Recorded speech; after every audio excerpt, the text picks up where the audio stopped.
Leprechaun Origins was directed by Zachary Lepovsky and was released back in 2014.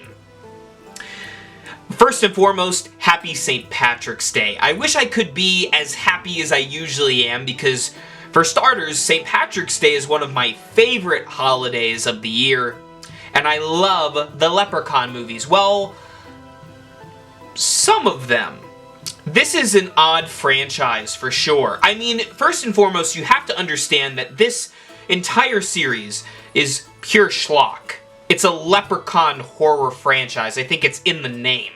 It's straight up B horror, and a lot of them were direct-to-video, and can you really blame the studios?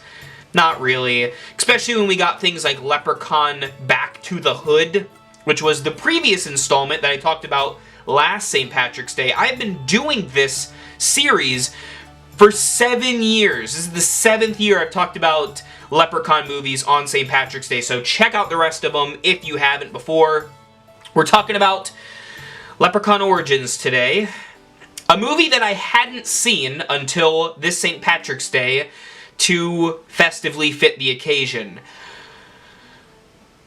And I wish that I didn't, because this movie was pretty bad. I mean, I'm no stranger to stinker Leprechaun movies. Leprechaun 4 in Space is pretty bad, as is Leprechaun Back to the Hood, but those movies have a certain campy charm to them. They still have Warwick Davis as the Leprechaun. This is the first of the franchise, Leprechaun Origins that is, that does not feature Warwick as the titular character, and I think that's the biggest striking that I can make toward this movie. Warwick, most famously or infamously, depending on how you view it, stated that he was going to take a break from the Leprechaun movies after having young children, and said that he may return to it in the future when his children get older. And that is a noble and respectable thing from a father to do. However, they should have just stopped making the Leprechaun movies without Warwick Davis, or done what they did in Leprechaun Returns and bring back a new actor that can fill the shoes and kind of reprise that character. I'll get to Leprechaun Returns next year. But in speaking of Leprechaun Origins, they did actually get a little person actor, a man by the name of Hornswoggle, at least that's his nickname, from the WWE. The WWE did, at least in some tandem, produce this movie. It has the logo at the beginning of it, and it kind of shows. It kind of shows.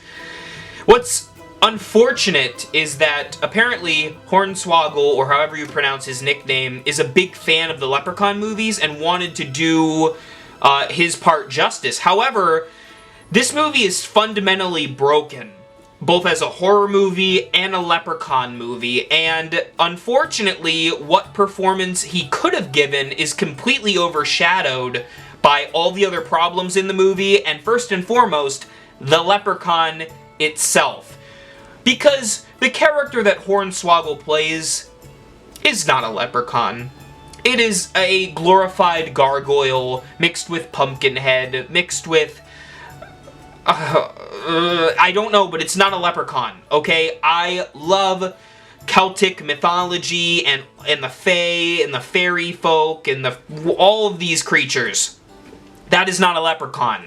Leprechauns have little hats and little shoes and beards, and they're little Irish guys. There are different variations to the leprechaun mythology, I understand that. Not all of them are chipper green men.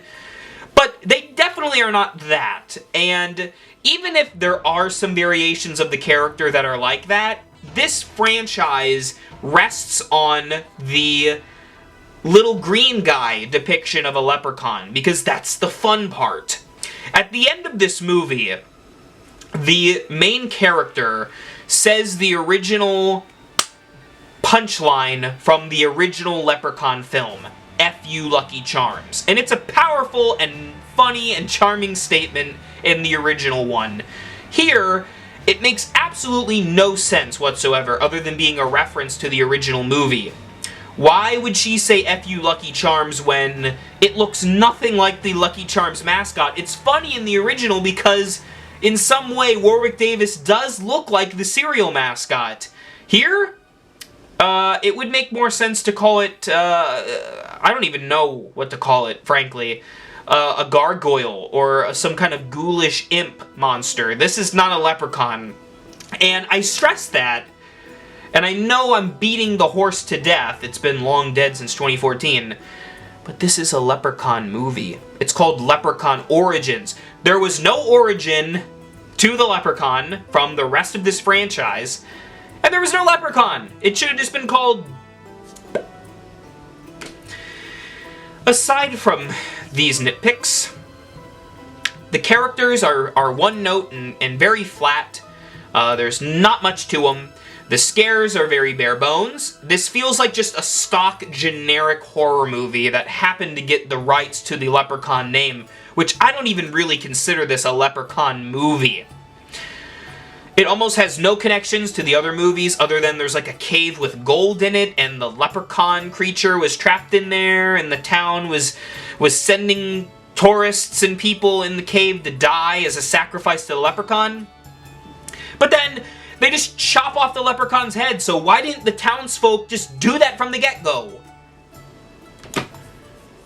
I don't know, man. I should not be this frustrated on St. Patrick's Day. This is not okay. I'm wearing my green and everything. Okay, let's talk about a couple positives, because there are very few. First and foremost, probably the biggest praise for the entire movie is the location. This is the first and only Leprechaun movie that actually takes place in the Emerald Isle, in Ireland. Too bad Warwick Davis wasn't a part of it. It would have been way more fun with him. But at least the setting's kind of cool, although a lot of the drone shot cinematography sequences aren't doing it any favors. The other praise I can give this movie is that early on there is a scene involving an Irish pub, and the vibe is there. It feels St. Patrick's Day-ish. There is an Irishman at the pub that talks to these American tourists, and it's a fine moment. It's a lot of exposition dumping, but it's fine. His character is the most intriguing to watch, and of course, because of that, he's barely in it. And we suffer with two couples that roam Ireland, and there's a leprechaun. This movie could have been slightly more interesting if it was like a found footage style, like Cloverfield type Blair Witch kind of leprechaun movie. If you're taking that ultra gritty, serious route for a leprechaun movie. But why?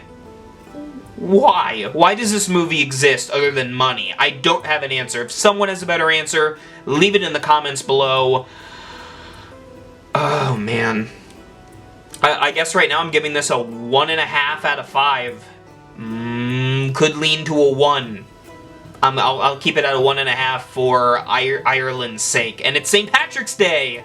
Get out there and have fun! Don't watch this movie! There are plenty of other ones. Might I suggest Leprechaun 3, Leprechaun 2, which takes place on St. Patrick's Day, or the original. You could do a lot better than this one. Heck, watch Leprechaun in the Hood. So sad. Thank you for watching! Happy St. Patrick's Day, Aaron Go Bra, and remember, for all things Halloween, this is Hauntformer.